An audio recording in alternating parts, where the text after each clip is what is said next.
자, 여러분, 오늘은 학술 논문 작성을 위한 영어 표현 연습에 대해서 지난 시간과 연결해서 얘기를 할 건데 오늘 좀 구체적으로 이 내용을 더 얘기하겠습니다. 4주차의 두 번째입니다.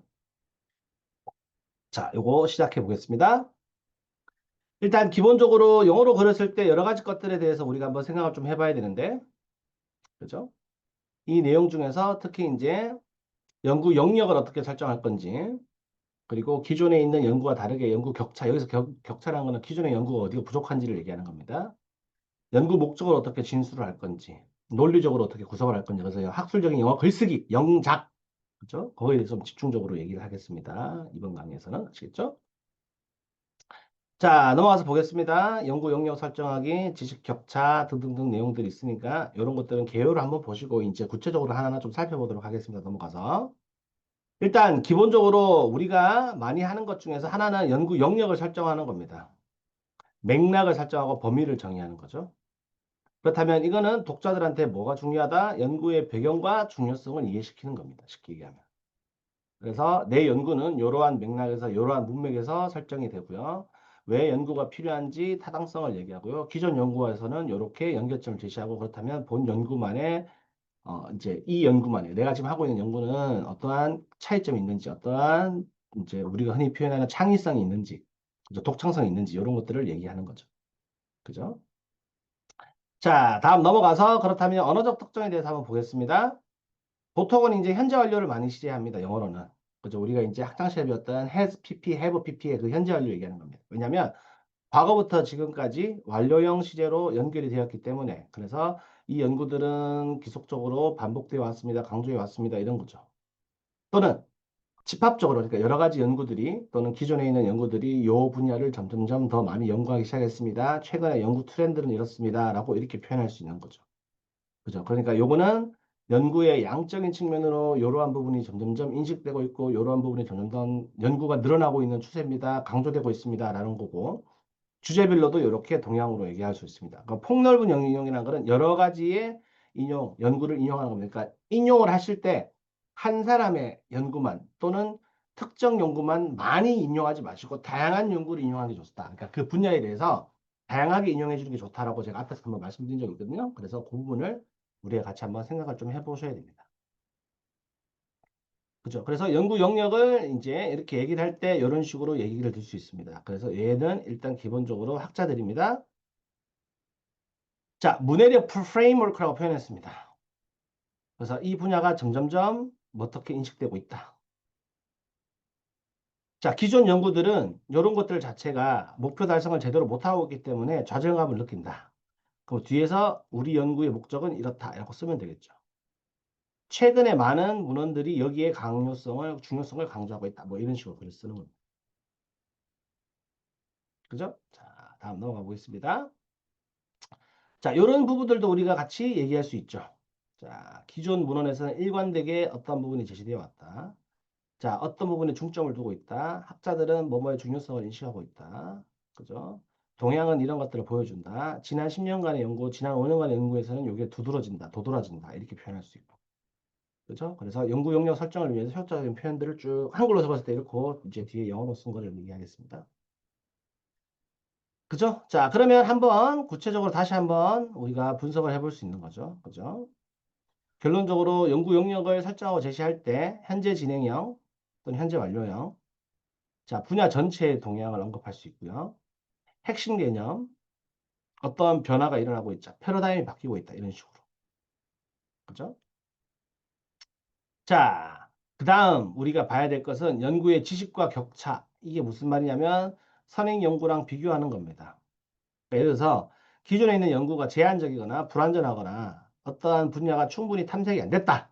그러면 이런 부분을 우리가 딱 지적하면서 아, 이런 거는 잘 됐는데 이런 거는 잘 안 됐습니다. 그래서 우리 연구는 이렇게 하겠습니다. 그래서 내가 하고 있는 본 연구, 내가 하고 있는 연구를 정당화시키는 거죠. 학문적으로 이러한 기여가 있다고 얘기해 주는 겁니다. 그리고 이걸 통해서 결론적으로 연구 질문과 연구 목적이 만들어지는 거죠. 그죠? 그러니까 연구 지식 격차를 파악을 해서 왜라는 질문에 대답을 하고 무엇을 어떻게라는 질문에 연구 질문과 연구 목적, 방법론, 그죠? 이런 것들을 쓰는 겁니다. 되시겠죠? 자, 언어적 특징 한번 봅시다. 그죠? 결론적으로, 부정적인 표현을 많이 사용하겠고, 기존의 연구는 이런 것들을 하지 않았습니다. 기존의 연구는 이런 것들이 부족합니다. 기존의 연구는 이러한 연구가 충분히 논의되지 않았습니다. 이렇게 표현하죠. 한계적으로 하려면 기존에 있는 데서는 이러한 분야에 관심이 많았지만 이러한 부분은 연구가 덜 되었습니다. 연구가 많이 진행되지 않았습니다. 이러한 연구들에 대해서는 충분한 논의가 이루어졌으나 이러한 연구에 대해서는 연구가 제한점입니다. 이런 식으로 표현할 수 있는 거죠. 그렇죠? 그리고 의문문 같은 경우에는 이러한 지문이 남아 있습니다. 이러한 영향이 미치는지 여전히 의문이 제기되고 있습니다.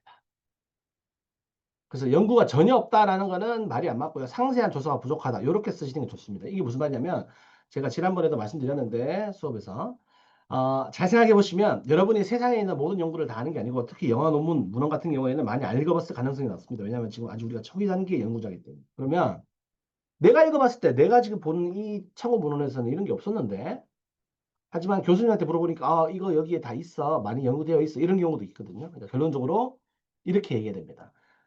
이러한 연구가 아예 없었다라고 말하면 안 되고 상세한 조사가 부족했다. 이 부분에 대해서 더 논의가 필요하다. 이러한 부분에서 연구가 더 필요하다. 이런 식으로 쓰는 게 더 좋다는 얘기죠. 쉽게 얘기해요.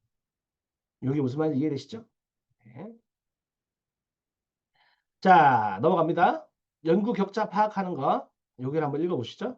네, 요 문장을 제가 시간을 드리니까 한번 읽어보세요.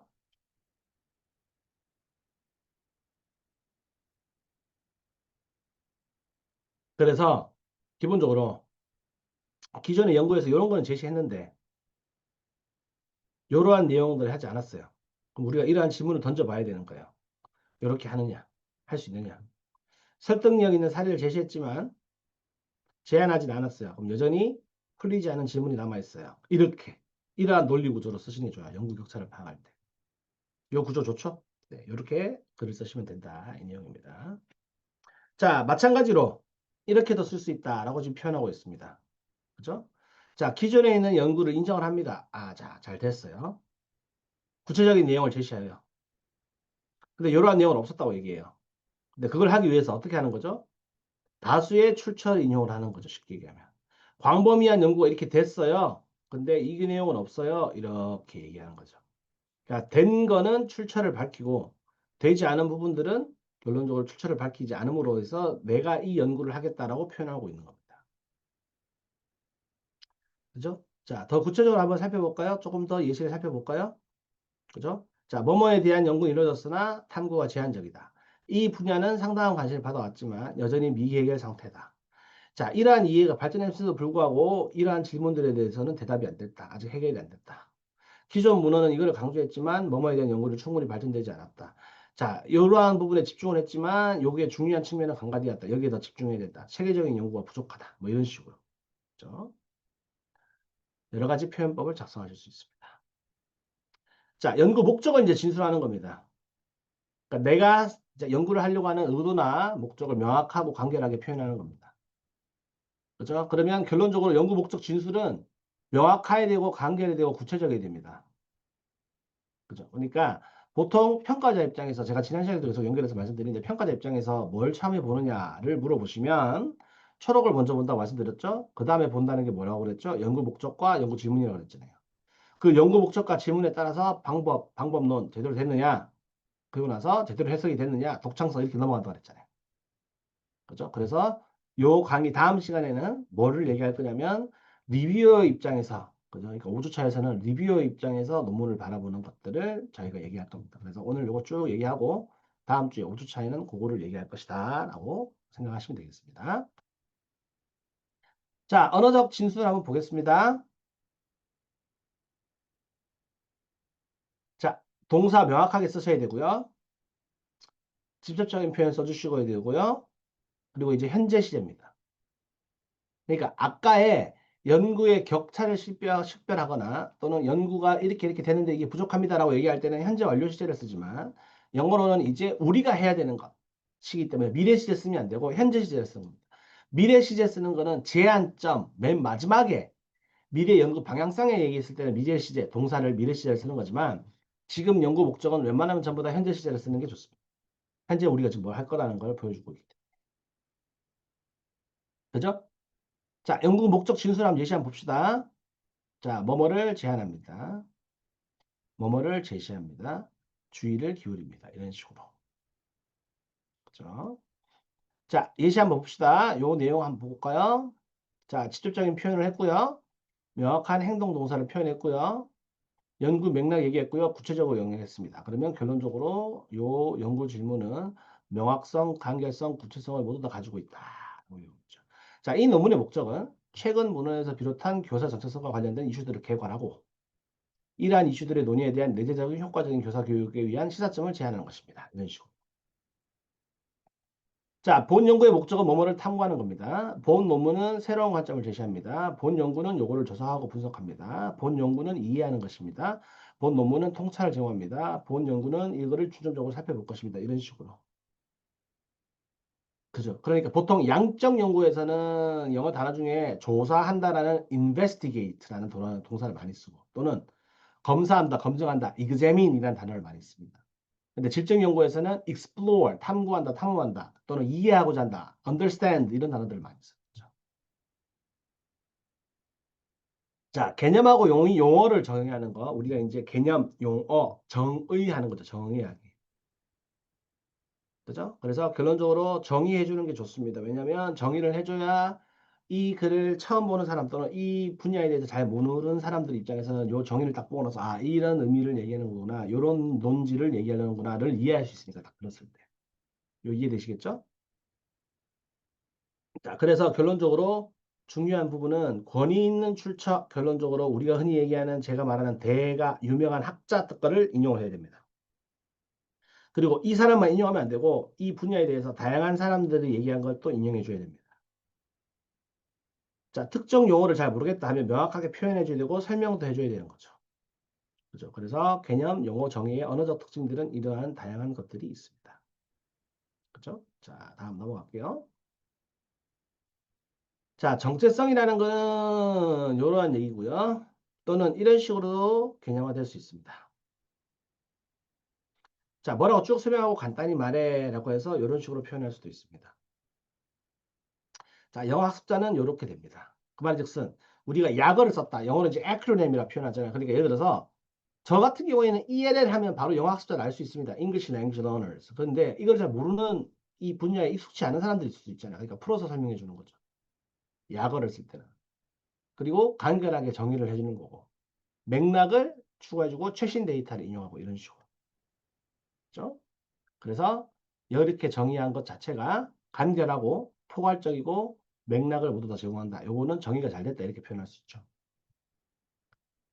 자, 직접적인 정의는 직접적으로 정의하는 거고 개념화라는 거는 이렇게 개념화합니다. 영어로는 conceptualize라고 표현합니다. 범위 설정하는 거는 scope, 범위를 얘기하는 거예요. 그러니까 맥락, 컨텍스트 이렇게. 자, 비교 및 대조도 되게 중요하죠. 비교 및 대조는 뭡니까? 그죠? 결론적으로 기준에 있던 거랑 비교하는 거고 연구 결과의 중요성을 강조하는데 비교 및 대조를 많이 사용을 합니다. 그렇죠? 자, 그렇다면 한번 보겠습니다. 비교 및 대조의 언어적 특정, 그죠? 자, 유사점 표현할 수도 있고요. 차이점 표현할 수 있고요. 우리가 이제 양적으로 표현하는 거를 정양적, 그죠? 질적으로 비교하는 거를 정성적 이렇게 표현하죠. 그러니까 양적으로는 뭐가 더 많다, 증가했다, 감소했다, 높다, 낮다 이렇게 표현하고, 그죠? 정성적으로 표현한 거는 더 효과적이다, 덜. 그러니까 결론적으로 얘는 수치화시키는 이러한 수치화를 얘기하는 거고, 얘는 수치화가 아닌데 우리가 뭐라는 개념적으로 그리고 경험적으로 알 수 있는 것들을 얘기할 때 이런 식으로 비교 대조를 할 수 있습니다. 그죠? 자, 넘어가서 요거 한번 보실까요? 그죠? 그러니까 대조적으로 이렇게 써놨잖아요. 그죠? 자, 마찬가지로 대조적으로. 그러니까 대조 신호, 우리가 이제 앞에서 배웠던 건데, 시그널 월드라고 그랬죠. 전환 언어. 시그널 월드. 그죠? 그 대조 언어. 자, 구체적인 대상, 비교를 이제 하고 있고요. 명확한 변수도 얘기하고 있고요. 관계도 분석하고 있고요. 그러니까 교육 수준에 따라서 요르단과 파키스탄에서는 교육 수준과 전쟁이 때때로 항상 정당하게 믿음각이 없는 것으로 보입니다. 대조적으로 레바논과 터키에서는 이렇다고 보입니다. 그러니까 결론적으로 요르단, 파키스탄하고 레바논과 터키에 그죠? 국가도 비교하고 변수도 비교하고 관계도 분석하는 거죠. 자, 유사점 강조할 때 뭐뭐도 비슷한 패턴을 보입니다. 유사한 패턴을 보입니다. 특성을 공유합니다. 차이점은 다른 차이점을 보입니다. 뭐뭐인 반면 대조적으로. 그러니까 우리가 영어로 though, although, 그죠? while, 그죠? on the other hand 이런 단어들, 접속사들을 잘 사용해야 되는 얘기입니다. 비교라는 거는 우리가 이제 학창시절에 비교급, 원급, 최상급 이런 거 배우잖아요. 그러니까 그 비교급에 해당되는 표현들이 여기 다. 그죠? 그래서 비교는 비교급, 학창시절에서 배웠던 비교급 표현을 잘 사용하면 비교급의 많은 표현들이 여기에 다 묻혀 들어간다. 이렇게 생각하시면 됩니다. 아시겠죠? 자, 예시를 제공해야겠죠? 예시? 그죠? 그러니까 추상적인 개념을 구체화시키는 게 예시죠. 내가 하고자 하는 주장을 강화시키는데도 예시를 사용하죠. 그리고 이해도도 향상이 됩니다. 그죠? 자, 예시는 예를 들어서 예시로, 사례로, 구체적으로 특히 숫자, 날짜, 이름들, 관련 있냐 없냐 그러니까 내가 하고자 하는 주장에 예시를 들어서 나의 주장을 더 강화하는 거기 때문에 구체성이 있어야 되고요. 관련성이 있어야 됩니다. 그죠? 구체성과 여기 있는 관련성 두 가지를 체크해 주셔야 됩니다. 자, 예시 제시 한번 볼까요? 자, 예시를 제공했을 때, 자, 정의를 한번 얘기를 해놓고, 그거에 대해서 어떻게 구체적으로 예시가 있는지를 얘기하는 거죠. 그러니까 예시 제공할 때, 정의를 얘기해놓고 예시를 들어도 되고요. 나의 주장을 해놓고 예시를 들어도 됩니다. 나의 주장을 해놓고, 다른 사람의 주장을 나의 주장의 근거, 예시로 제공할 수도 있습니다. 다양한 방법이 있습니다. 이것도 한번 볼까요? 자, 이렇게 쭉 얘기했습니다. 그래서 예를 들어서 이렇습니다. 라고 표현하는 거죠. 그러니까 일반적인 진술을 먼저 얘기하고, 예를 들어라는 전환 어원을 사용을 한 다음에 구체적으로 인용을 하면서 인과관계를 명시하는 거죠. 이렇게 예시를 제공할 수 있습니다. 자, 예를 들어서 뭐뭐는 보여줍니다. 구체적인 사례는 이렇습니다. 자, 이러한 개념을 설명하기 위한 예시로 뭐뭐를 고려해 보겠습니다. 이 개념으로 실제 적용한 것은 이러한 예시들이 있습니다. 뭐뭐한 것들의 사례 중에 하나는 이겁니다. 이 현상을 보여주는 대표적인 예시는 이렇습니다. 이러한 것들이 우리가 흔히 얘기하는 템플릿, 문장의 구조를 얘기하는 거죠. 템플릿. 그러니까 이 템플릿을 잘 활용하는 것이 좋겠죠. 자, 그 다음 출처 인용하기입니다. 다른 사람의 했던 내용을 내가 인용을 한다. 출처를 인용한다. 그죠? 자, 출처를 인용할 때는 표절을 방지하기 위해서 명확하게 직접 인용을 하는지 간접 인용을 하는 건지에 대한 출처를 명확하게 밝혀줘야 됩니다. 그죠? 그러니까 요 내용이 핵심입니다. 직접 인용하는 경우와 간접 인용하는 단어. 자, 직접 인용하는 단어는 반드시 뭐가 필요하다고 그랬죠? 우리가 컨트롤 C, 컨트롤 V 하고 싶을 때는 쌍따옴표를 반드시 붙여야 됩니다. 그죠? 그러니까 쌍따옴표가 붙이셨으면 또는 페이지 숫자가 이렇게 구체적으로 들어갔으면 이거는 직접 인용이라는 걸 우리가 알아볼 수 있습니다.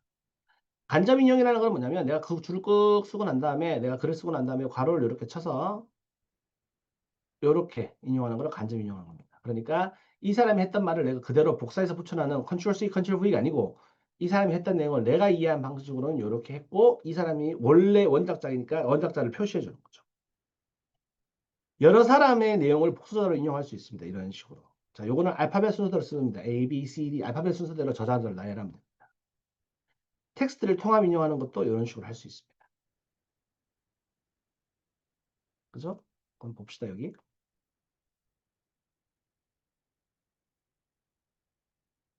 그죠?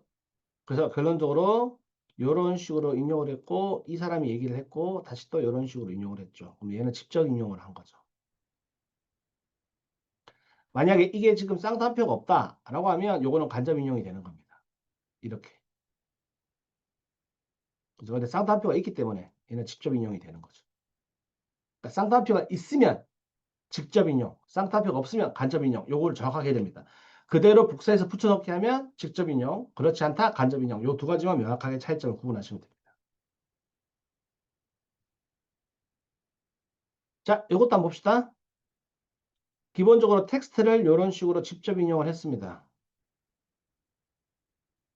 그죠? 근데 2차 인용이라는 건 무슨 말이냐면 그 글을 쓴 원작자가 있고 그 원작자의 내용을 내가 또 인용을 할 수도 있잖아요. 이게 2차 인용이라는 겁니다. 예를 들어서 이 씨라는 사람이 원작자인데 김 씨라는 사람이 이 씨라는 사람을 또 인용을 했어요. 그걸 다시 또 내가 인용해. 이게 2차 인용이거든. 그죠? 그러니까 킹이라는 사람이 이 윈터라는 사람이 학문을 바탕으로 그러면 참 잘 봅시다. 이 윈터라는 사람이 원작자예요. 이 원작자의 글을 킹이라는 사람이 인용했으니까 이게 2차 저자인 거죠. 이렇게. 이걸 2차 인용이라고 부릅니다. 그리고 페이지 숫자를 명확하게 제시를 했죠. 그죠? 요약을 했는지 인용을 했는지를 구분해 주죠. 그러죠. 얘는 인용을 한 거고 뒤에는 요약을 한 내용인 거죠. 쉽게 얘기하면. 이런 경우도 가끔씩 있습니다. 예를 들어서 아주 유명한 대가인 A라는 사람의 이론을 바탕으로 해서 B라는 사람이 새로운 걸 만들어냈어요. 그러면 내가 보고를 할 때 A 이론을 바탕으로 B는 이렇게 주장했습니다. 이렇게 표현하고 싶잖아요. 그래서 요걸 이게 2차 인용이라고 부르는 거예요. 쉽게. 요 내용 이해하시죠? 네, 이런 경우 되게 많습니다. 예를 들어서 1960년대, 70년대에 만들어진 이론을 내가 그대로 인용하진 않거든요. 왜냐면 그 사이에 아주 많은 사람들이 이 사람의 논문을 활용해서 논문을 썼을 거 아니에요. 그러니까 위대한 대가인 A라는 사람의 이론을 바탕으로 최근의 연구자인 B는 이렇게 얘기했습니다. 이렇게 얘기하시죠. 그죠? 자, 출처인요. 뭐뭐에 따르면 뭐뭐가 지적했듯이 뭐뭐를 주장합니다. 뭐뭐가 발견됐습니다. 강조합니다. 관점에서 이런 식으로 템플릿을 활용할 수 있습니다. 이거 한번 쭉 읽어보시면 됩니다. 자, 전환 신호하기 아까도 얘기했듯이 한 번 더 반복해서 얘기하겠습니다. 부드럽게 논리적인 구조를 연결해 주시는 접속사 같은 역할들을 한다. 논리적인 흐름을 유지한다. 아이디어 간의 연결을 명확하게 한다. 이렇게. 그래서 이렇게 할 수 있습니다. 첫째, 둘째, 셋째, 이렇게 first, second, third, fourth 이렇게. 또는 따라서 accordingly 그 결과 뭐 as a result 이러한 이유로 for this reason 반면에 while 이런 것들 on the other hand in contrast 이런 단어들 요약하자면 in summary 우리가 summarize 한다 그러죠. 결론적으로 in conclusion 종합하면 우리가 synthesize라는 단어가 있는데 synthesize 이런 단어를 씁니다. 봅시다. 그래서 이제 전환 신호를 보여주는 거죠. 위에 쭉 설명을 했어요. 자, 우리는 아래에서 이러한 차이를 살펴볼 겁니다. 그럼 차이점에 대해서 쭉 얘기를 하겠죠. 이게 시그널 월드라는 거, 전환 신호라는 겁니다. 언어적으로 표현했을 때. 아니면 위에서 언급했듯이, 위에서 논의했듯이, 그죠? 언급하고 논의한 걸 다시 표현할 필요가 없잖아요. 결론적으로, 서론에서 논의했듯이, 앞에서 언급했듯이 이런 식으로 표현할 수도 있는 거죠. 앞서 언급했듯이. 그러니까 앞서 언급했다는 얘기는 위에서는 앞서 언급한 내용, 그리고 쭉 설명하고 다음으로 이런 것들을 하겠습니다. 그럼 이러한 문단 자체는 굉장히 이해가 잘 되죠. 위에서는 이런 걸 얘기했고, 이제 내가 이런 걸 얘기하고, 그리고 앞으로는 다음으로는 이런 얘기 하겠다. 그래서 이전 내용 순차적으로 구조하고요. 현재 위치, 다음 차시 내용이 이렇게 되게 좋은 구조인 것. 전환 신호를 예시를 분석을 하는 겁니다. 자, 추가 정보 in addition, furthermore, also, in contrast, 그죠? As a result, cause and effect, 원인과 결과죠. 순서와 시간, sequence. 예시 제공하는 거. For example, 강조하는 것. 그죠? 그러니까 이러한 것들은 우리가 학창 시절에 배웠던 모든 접속사들이 다 여기에 들어갑니다. 그죠? 전환 시조, 전환 신호, 시그널 월드라고 표현하는 거. 자, 결론을 하겠습니다. 일단 기본적으로 명확하게 연구 영역 설정하는 그러한 문장들에 대해서 배웠습니다. 연구 격차를 파악할 때 이거를 주로 쓴다 그랬죠. 자, 연구 목적 진술할 때도 필요하다고 얘기했고, 학술 언어를 정확하게 사용을 해야 되고요. 그러면 정확하게 사용한 이유는 견고한 논리 구조를 만들기 위해서 그렇다. 응집력 있는 거. 응집력 있는 거는 전환 신호. 그죠? 그러니까 딱 읽었을 때 논리적인 구조가 쫙 유연하게 쫙 펼쳐져야 됩니다. 이해되시죠? 그래서 결론적으로 오늘 배웠던 이러한 여러 가지들의 그죠? 뭐 전환 신호라든가 예시 제공하는 거 이런 것들을 다 다시 한번 살펴보시고 여러분이 영어로 그렸을 때도 요거를 적용해서 녹아 들어가야 됩니다. 아시겠죠? 그리고 다음 시간에 했던 거는 다음 주에 할 거는 제가 미리 이제 말씀드렸다시피 자, 이러한 것들을 바탕으로 해서 글을 쓰면 이 글을 썼던 거를 우리가 이제 수능 칠 때도 평가자 입장에서 문제를 제출하는 사람 입장에서도 생각해봐라 이런 얘기를 되게 많이 하잖아요. 그러니까 이제 논문을 이렇게 썼어요. 이제 기본적인 구조가 다 됐어요. 초안, first draft가 만들어졌어요. 그러면 이 초안을 바탕으로 해서 평가자 입장에서 논문 심사위원회 입장에서 논문을 살펴보는 이러한 내용들을 더 구체적으로 얘기를 하겠습니다. 아시겠죠? 그러니까 우리가 논문을 쓰는 초보 연구자 입장에서도 이러한 내용들을 배워야 되지만 반대로 거꾸로 얘기를 해서 평가자 입장에서 어떠한 부분들을 강점을 줘서 어떠한 부분을 중점을 둬서 평가하는지도 알아야 되거든요. 아시겠죠? 그러니까 이러한 내용들을 우리가 잊지 말고 그리고 우리가 얘기했던 이 여러 가지 것들 그죠? 봅시다. 네. 연구 영역 식별하고 설정하고 지식 격차 얘기하고 연구 목적 명시하고 개념 용어 정의하고 비교 및 대조하고 예시 제공하고 출처 인용하고 그래서 전환 신호 제시하고 인과관계 확립하고 그죠? 이러한 것들이 영어로 문장을 쓰는 데 있어서 템플릿에서 굉장히 중요한 부분입니다. 그러니까 요거를 다시 한번 명확하게 오늘 다시 복습을 좀 해주셔야 됩니다. 이 부분은 되게 중요합니다. 글을 써보고 복습해주고 다시 한번 써보고 아시겠죠? 그래서 오늘 여기까지 마치고 다음 주에 뵙도록 하겠습니다. 아시겠죠? 자, 수고하셨습니다. 마치겠습니다.